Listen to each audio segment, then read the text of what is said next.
bálsamo humedeciendo tu espesor diurno, con ráfagas de viento y atardeceres estelares.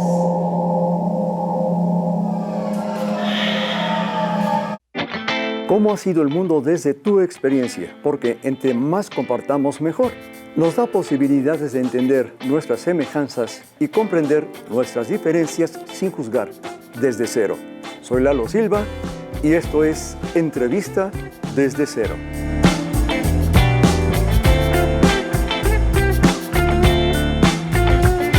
Empezamos desde cero. Así nacemos en un cierto lugar, con un cierto ambiente. Es como dijeran por ahí, es el hombre y sus circunstancias. Pero conforme vamos creciendo, las decisiones que vamos tomando, porque ya nos lleva la vida o porque nosotros decidimos cambiar un poco lo que sea, es que somos hoy lo que somos. Y precisamente Mariana, de una u otra manera, empieza con una vida un poco difícil y sin embargo, hoy la veo muy contenta. ¿Qué proceso tuviste que vivir para que algo que mucha gente toma otras decisiones que incluso los llevan hasta el suicidio, en tu caso, es totalmente al contrario? De hecho, propones cosas que a lo mejor en el fondo rompen con ciertas reglas que por tu misma historia no puedes estar muy de acuerdo con ellas. ¿Quién es Mariana hoy y quién era Mariana desde el principio? Bueno, gracias Lalo por permitirme estar aquí, por la invitación. Pues es un honor poder compartir algo íntimo, ¿no? Y que se pueda ser compartido y seguro haya una interacción ahí, una identificación también. Yo creo que Mariana, mi niña, y a la vez está presente, que aquí también tengo un ejemplo de eso, se encontró a temprana edad fue una súplica hacia Dios. Fue un proceso espiritual desde que yo era niña. Y yo creo que el encontrar a Dios a temprana edad, o mínimo el inicio de la búsqueda hacia eso que para mí iba a ser ¿Cuántos años estamos Dios? hablando? Mi primer despertar, sí lo tengo identificado. Yo fui a la playa, a Manzanillo, y tenía mucha conexión con la magia. Y había unas hadas, digamos, no eran cariátides, eran unas esculturas de hadas. Y al verlas yo creía que tenían esa magia. ¿Qué edad tenías ahí? Tenía 4 años. 4 años. 4, no, 6 máximo, entre 4 y 6 años. Y yo ahí sentía que esas hadas me hablaban y que se comunicaban conmigo en los sueños. Y mi mamá también fue partícipe de ese despertar hacia la magia. Digamos, el primer encuentro fue con la magia, porque ella me decía que pidiera un deseo y las hadas me contestaban y al día siguiente me traían regalos y unos chocolates y unas flores. Entonces yo decía, la magia existe. Y para mí eso fue tan real que mi camino espiritual y mi camino en el arte se constituyeron de magia. Y de los procesos suprasensibles que no son visibles, pero que están, ¿no? Esos elementos o fenómenos que también constituyen nuestra realidad. Cuando tus padres se separan, más o menos platicas, tienes 2 años, es muy difícil en ese tiempo tener conciencia de qué está pasando. ¿Eso te lleva a procesos, por ejemplo, de soledad, pero también de depresión? Sí, yo también creo que sí tuve una depresión desde temprana edad.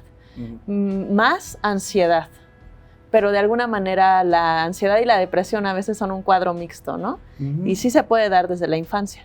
Entonces sí tenía ese deseo de no vivir cuando era chica, en varias ocasiones. ¿Y eso que lo comparabas con tus amigos, con tu entorno? ¿O por qué sabías que no estabas a gusto con lo que tenías en ese momento? Yo creo que la perspectiva de mi yo individual, que todavía no se había construido, pero que ya había nacido en un contexto un poco conflictivo, en mi encuentro con el otro, fue un shock de no entender la manera de poder interactuar con otros seres, ¿no? Me conectaba mucho otra vez con seres mágicos y con animales, pero ya con adultos y sobre todo compañeros de mi edad era muy difícil, porque sí recuerdo desde niña que con adultos me identificaba más, por ejemplo, con mi abuela. La figura de mi abuela fue clave, mi abuela materna. Ella fue un soporte desde mi primera infancia y básicamente una figura materna. ¿Naces en Querétaro y te vas a San Miguel de Allende? Sí, nací en Querétaro y a los 6 años de edad migramos a San Miguel de Allende. Y ahí digamos que me crié con la familia compuesta que tuvimos, ya con mi padrastro, mi mamá, y nace mi medio hermano a los 6 años. Entonces digamos que yo fui en un pequeño limbo, una hija única de mis dos padres, padre-madre, y todo ese tiempo donde mi mamá después formó también su segunda relación con mi padrastro, seguí siendo hija única esos años, hasta los 6 años, que nace Axel, mi medio hermano, y migramos a San Miguel de Allende. Y ahí pues empieza a cambiar el contexto familiar, la escuela, el tipo de educación. Yo estaba en escuela de monjas y después de ahí fue un contraste a una escuela Montessori experimental, donde en San Miguel de Allende pues era un ambiente muy cosmopolita, entre extranjeros. Entonces cambió radicalmente mi realidad. Y para bien, me parece que para bien. ¿Cómo veías la iglesia tan imponente? Yo era muy religiosa de niña, ¿Ah, sí? Mucho, hasta la fecha, pero ya no desde el sentido religioso, tal vez se transformó a espiritual. Ok. Exacto. Ok, nada más por cuestión de tiempo. Ahora los veo, todavía yo no lo entiendo fácilmente porque pues, tengo otra formación. Hay arte que se maneja como contemporáneo, como moderno, no sé si la diferencia sea los lapsos de tiempo nada más, ahorita nos explicas eso. Pero como que me da la impresión de que mucho en su esencia es vamos a romper con estos esquemas anteriores y vamos a proponer otros nuevos que no estén tan influenciados por ellos. ¿Es cierto eso o nada más me imagino también? Pueden ser las dos. De principio, a mi forma de ver el arte moderno, hablando primero de modernidad, siglo XX, aunque modernidad en filosofía podría ser desde la época de Hegel. Entonces estamos hablando todavía 2 siglos atrás. Pero si hablamos ya modernidad siglo XX en vanguardias podrían ser modernidad, viéndolo como época del tiempo. ¿Y contemporáneo? Y contemporáneo es la etapa actual, porque eso es lo que a veces en el arte genera una confusión. Yo muchas veces lo preguntaba a mis maestros de arte. O sea, contemporáneo es en sí también el fenómeno del arte, de la época que transcurre en nuestra actualidad. Y también contemporáneo, fuera del arte, es tú eres mi contemporáneo, ¿no? O sea, cuando alguien es de tu misma edad. Entonces, podríamos decir que ahorita estamos en la época contemporánea porque es lo que refleja nuestros tiempos y también porque el arte de la actualidad se le podría llamar contemporáneo, como la evolución del arte moderno, que a mi parecer sí describió una etapa que fueron las vanguardias y los ismos. Pasando vanguardias e ismos, que más o menos fue por ahí de los 80s, podríamos ya pensar que todo esto es una época contemporánea. Y de ahí, todas las otras subvertientes, ya no en ismos ni en manifiestos, como antes ocurría, ¿no? Que el manifiesto surrealista, que el manifiesto situacionista, etc. Ahora ya sería lo que deviene del arte mismo contemporáneo, como movimientos también filosóficos que se han entremezclado, antropológicos, de las ciencias sociales, muchas otras áreas, ¿no? ¿De chiquita qué querías ser tú? Artista. ¿Siempre lo supiste? Sí. ¿Cómo lo supiste? Me lo dijo mi conciencia. Ajá. ¿Y qué hacías? Por ejemplo, no sé, en las escuelas actuabas, cantabas, ¿qué hacías? Pues era muy tímida. Yo era excesivamente tímida, casi no hablaba con niñas ni niños. Pero en ese acto de soledad, creo que tenía como, no amigas imaginarias, pero sí alter egos de mí misma. Y después se fueron desarrollando más en el arte, claramente. Pero esos mismos alter egos me hacían estar en un estado de refugio para mi propia conciencia, por lo que veía en la realidad que no comprendía. Entonces el arte sí se convirtió de principio en un refugio. Y también una vocación temprana que yo sentí. ¿Mariani es un alter ego o quién es? Marian es mi niña interior, que ya en un proceso muy, muy posterior, a mis 30 años, que fue una etapa determinante, decidí ir a un círculo de mujeres. Desde chica yo iba a terapias, porque sí, por la situación, pues, cuando se podía, pues fui atendida por psicólogos, etcétera, ¿no? Pero digamos que el proceso ya más profundo fue cuando yo también me empecé a hacer cargo y empecé a buscar a terapeutas mucho más afines, que no fueran como, pues, timarte, ¿no? Que también pasa a veces con la psicología. Aquí fui a un círculo de mujeres que me pareció bastante genuino, tanto la terapeuta y el círculo que se formó entre diversas mujeres que teníamos afinidad. Era con trabajo ancestral, con arquetipos, entonces estamos hablando de psicología transpersonal, estamos hablando también de cosmovisiones, que es algo que también en mi arte a mí me ha interesado mucho, como la revisión mitológica y la revisión de cosmovisiones que dan nuestra creencia o nuestro esquema de creencias sobre una fe. ¿Tú crees Entonces sobre eso en fue. la reencarnación, por ejemplo? Claro, sí. ¿Y hay que romper definitivamente. contratos hechos Sí. con otros tiempos? A mi parecer, sí. ¿Y cómo lo rompes hoy? Con trabajo de conciencia en la acción del presente. O sea, tú tomas tu responsabilidad, no Sí. se la dejas ya a nadie. Eso sería la clave. Ok. Que eso se dice fácil, ¿verdad? ¿No? Pero ahí estamos todos, yo creo que en diferentes lugares, ahí estamos. Y lo importante es saber que la acción y el tiempo, o sea, el tiempo como fenómeno y la acción, que de eso mismo hablaba Jesús, de el hacer, es como definitivamente es la clave para transitar a otro estado de conciencia, y lo que sería que comentas como romper contratos sería disolver karma. Ok. Eso sería básicamente. Llegaría un momento en que tu niña interna, externa, deje de estar tan presente y se quede internamente ya sin que físicamente la puedes tocar. Sí. ¿O no lo romperías eso? Sí, no, de hecho ella ha estado guardada, o sea, sí tuve, en el momento para terminar esa idea de la terapia, sí era un momento de trabajar con la niña interior, y que yo estaba todo el tiempo con Marianne y lo necesitaba mi ser, porque la niña había sido descuidada 30 años, por ejemplo, ¿no? Más o menos. Pero ahora la traje aquí solo para recuperar ese tema, porque las preguntas que tú me hiciste me parecían muy hacia la infancia, y porque sí determinó la última producción de arte que también en algún momento me gustaría compartir, que tiene que ver con esa integración entre la niña o la persona que fui del pasado, el presente y pues la proyección hacia el futuro. Digamos que las capas como que se integraron en esta persona, y siento que eso pasó a los 30, justamente. ¿Qué arte manejas? Por ejemplo, a mí a veces me es difícil ver en un cuadro que aparece un puntito y ya, ese es arte. Yo no me lo puedo explicar fácilmente porque eso va a ser arte. Es más, desde Andy Warhol, que sacaba su lata Sus de latas. Campbell's y decía, pues sí, pero si lo compara con la Gioconda o con otros, no sé, el trabajo de Leonardo, Claro. pues como que yo sí veo unas pequeñas diferencias, ¿no? ¿Qué arte estás manejando tú? Porque especialmente en la danza, a veces, no sé, como dijera alguna persona, están haciendo payasos, que tampoco creo que las cosas vayan por ahí. ¿Qué es ese arte que tu historia te ha llevado a poner en práctica? ¿Cuál es la esencia? Sí, su esencia es ritual y espiritual. Esas serían palabras claves. A diferencia de lo que mencionas y que desde ahí hubo una ruptura en el arte, justamente como contraste lo pongo en ejemplo, Andy Warhol en 1964 con las latas que hizo de Campbell, era porque él justamente señalaba el arte en su época, en su momento de reproductibilidad, donde empezaron a haber cuestionamientos. Arthur Sedanto, que es un crítico de arte, justamente tiene un libro que se llama La muerte después del fin del arte. Y básicamente hubo una declaratoria, así como un manifiesto. El arte ha muerto, ¿no?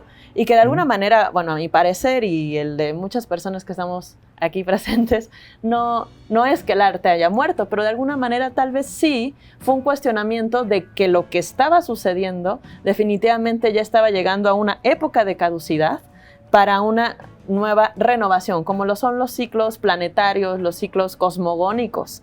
O sea, el arte en su mismo ciclo de lo que estaba pasando, sí que en los 60s, 50, 60 tuvo un momento de declive para un resurgimiento. ¿Y después qué pasó? La época acuariana, la época hippie, o sea, cuántas cosas tan interesantes en música y en tantas cosas ocurrieron. Entonces, de alguna manera sí pasó eso, pero para un resurgimiento. Porque te iba a decir precisamente, utilizando tu mismo ejemplo, pues el sol siempre va a ser sol. Exacto. Y la tierra siempre va a ser tierra. Y podemos verlas de diferentes maneras y otras cosmovisiones y lo que sea, pero finalmente el sol sigue siendo sol y la tierra sigue siendo tierra, ¿no? ¿No pasa lo mismo en el arte, en la vida normal? Sí, de hecho lo que comentas es interesante porque desde la disciplina en la que estoy, que evaluamos mucho la astrología védica, el mismo sol, que es lo que rige nuestra conciencia, dentro de nuestro sistema solar tiene la condición de posibilidad de evolucionar también él en sí mismo a su nivel de conciencia. Es decir, cada uno desde la conciencia que hoy hemos alcanzado podríamos llegar siempre a más. Nuestra maestra espiritual siempre dice eso, el mismo sol, hay otros soles en otros sistemas con mayor nivel de conciencia. Entonces, la tarea del mismo sol es evolucionar. Entonces, podría seguir siendo sol o no, en medida de qué tanto como sol mismo pueda evolucionar a tal vez después otra cosa. A otra cosa como un gran sol transformado de lo que fue. Entonces, siempre estamos en ese constante cambio, me parece. Incluso nuestra materia, pues sabemos, ¿no?, que en algún momento va a dejar de ser y se transforma en otras cosas, y ahí lo de las reencarnaciones que comentas, ¿no? Ya hemos pasado seguramente por ser otro género, por ser de otras religiones, vivir en otros lugares, en otras épocas. Entonces, cuando las personas se determinan por una ideología, estamos con una limitante, porque empieza eso a hacer las diferencias entre tú y yo, entre los otros. ¿Cómo lo viertes todo eso en el arte? ¿Quién es Mariana hoy en el arte? ¿Qué hace? ¿Cuál es tu arte? Mi arte, como decía, habíamos pasado es ritual, es también espiritual, porque justamente ¿pero cómo se manifiesta? lo manifiesto en el cuerpo, hago arte vivo. El arte vivo, retomando la idea de Andy Warhol, empezó a haber vanguardias y manifiestos de declive del arte, y más o menos por la misma época, simultáneamente, muchos artistas quisieron y se cansaron de ese mismo arte contemporáneo que hablas, que solo hay un punto, que podríamos llamarlo arte conceptual. O sea, Ordinario, Duchamp y toda esa vertiente. Y hubo otra línea que fue el arte del cuerpo. Y el arte del cuerpo, digamos que vino por acá y somos una herencia de ese arte del cuerpo. En lugar de llevarlo a algo conceptual o en lugar de llevarlo a un lienzo, evoluciona y lo llevamos al cuerpo. Pero al cuerpo también viendo todas sus necesidades y las maneras de poder explorar a profundidad el cuerpo como tal, como elemento. Digamos que nuestro lienzo, para explicarlo así, es el cuerpo. Entonces, ¿qué me atraviesa? ¿Qué me constituye? ¿Qué elementos determinan mi arte a través, por ejemplo, a mí me interesa utilizar flores? ¿Cómo utilizo las flores? A través de mi cuerpo. Me interesa utilizar agua. ¿Por qué el elemento agua? ¿En qué se conecta? Por eso hablo de que es ritual, porque todos los rituales de paso, rituales iniciáticos, el que quieras ver, tiene elementos. Y los elementos en encuentro con el cuerpo y con una acción, que eso es en sí el ritual, generan un evento. Ese es el tipo de arte que hago, eventos que le podríamos llamar rituales escénicos contemporáneos, porque la base principal es el arte.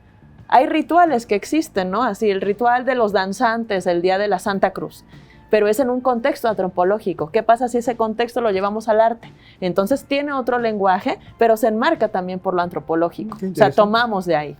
Qué interesante. Eso es lo que más o menos. Llego y los veo en el escenario y pues se tiran al suelo, es un manoseo entre las parejas, lo que sea. Y digo, bueno, ¿qué me están expresando?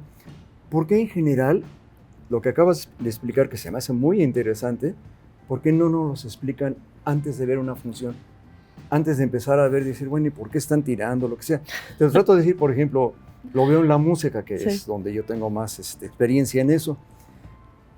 Ya cuando alguien me dice, mira, todo lo que tú dices que es ruido, escándalo, lo que sea, para mí es una energía, y le dan una explicación a todo eso. A veces yo veo arte contemporáneo, sobre todo en teatro, sea en danza o una obra, muy angustiante. Sí, totalmente. Escribí un ensayo sobre eso que, bueno, pero justamente todo esto que estamos hablando, creo que es la duda que hay ahora. ¿Por qué tiene que ser un arte trágico, ¿no? Angustiante, que genere dolor? Creo que la sociedad, otra vez, está pasando por una crisis. Siempre hay crisis. Pero me refiero, ahora tal vez como hay más libertad de expresión, lo hacen una apología del sufrimiento. Así lo he pensado y lo he compartido con colegas, incluso con familia. Y lo digo porque también yo encarné ese tipo de arte. Y en base a esa experiencia, cuando me preguntas qué tipo de arte haces, ahora pienso que justamente debe de ser un arte lumínico. Perfecto, es lo que yo quería Un llegar. arte que no sea de sufrimiento. Sí, ¿no? Que hablemos de otras cosas, o sea, es decir, de la evolución. Y la evolución es hacia la luz, hablando del sol. Entonces, ¿por qué seguirnos recreando o más bien involucionando hacia un arte de sufrimiento, teniendo la posibilidad como seres humanos y con el genoma humano maravilloso que tenemos de evolucionar? Entonces, pero uno tiene que pasar por esa experiencia. Creo que el problema es cuando se genera un estancamiento. Ya me salió mi fórmula de artista sufriente, la gente me conoce como artista sufriente y desde ahí incluso genero o fans o recursos o a veces incluso no, y son artistas que económicamente no están bien, pero por algún motivo ellos están en una zona de confort sufriendo. Parece paradójico, pero yo conozco a muchísimos así, ¿sí? Incluyéndome cuando pasé por ahí. Okay. Y dije, no, o sea, yo sí me iba a morir físicamente y dije, alto, pero fue mi conciencia la que lo dijo y tal vez otros artistas no le hacen caso a su conciencia, pero seguro que ahí les está también diciendo. Pero ese alto no se quedó nada más en el alto, dice el salto hacia otra forma de vida, hiciste un cambio en tu vida, no te quedaste pues sí. En la zona de confort. No, no fue nada fácil. ¿Cómo se dio eso? Es el proceso más difícil que he vivido. Okay. Así, es... Por eso ahora el modelo, porque ahora lo comparto a otras personas, o sea, como un terapeuta, por ejemplo, un drogadicto que pisó el fondo y después ya entonces se convierte en terapeuta para otras personas que tal vez están en problemas de adicciones y les apoya, no tanto de decirles qué hagan, porque la experiencia es personal, pero sí puede servir como un guía para que en tanto lo vivió, otras personas se puedan identificar con esa experiencia y decir, mira, él pudo, ¿no? De alguna manera hay vías para salir de ahí. Un poco en el arte, en mi experiencia, tocando fondo, fue así y por eso he decidido ahora compartirlo con otras personas que no tienen que obligatoriamente tocar fondo, pero me refiero, en mayor o menor medida estamos en búsqueda. Y desde esa búsqueda, el arte que he experimentado me parece que es una buena herramienta para sanar y para evolucionar. ¿Y de ahí por el nombre de Lumínica? Sí.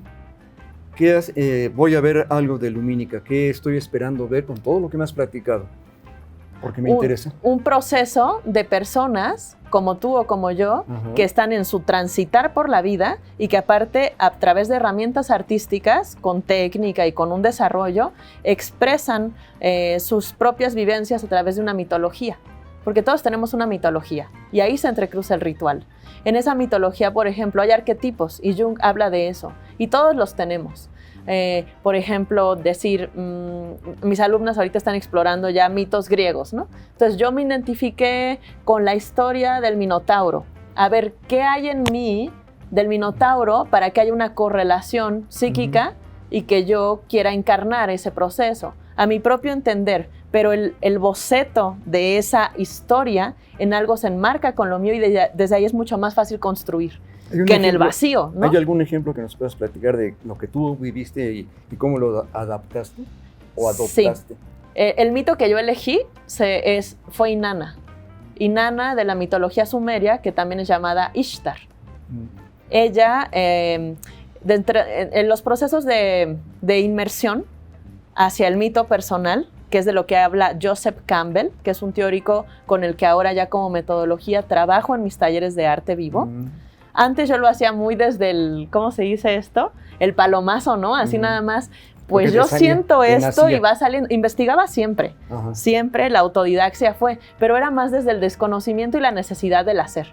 Ahora ya con la responsabilidad de lo mismo que me pasó, dije, no, si voy a apoyar a otras personas a guiarlas, tiene que haber una metodología, tiene que haber una contención. Entonces, de alguna manera, ese fue el proceso de Inanna, el descender, el explorar y el autoconocimiento, que Jung lo podría llamar la sombra, ¿no? Así, para decirlo en resumen, entrar en la sombra, explorarla, conocerla a fondo y de ahí, ¿qué hago con esta información, no? Porque si no, el universo de la sombra es inmenso, inacabable. Entonces... ¿Cómo se ha concretado lo que nos estás diciendo en ti? Tan solo me sacudió a una transformación interna donde toda la vida cambió, lo desarrollé en el arte a profundidad, tuvo su ¿para qué?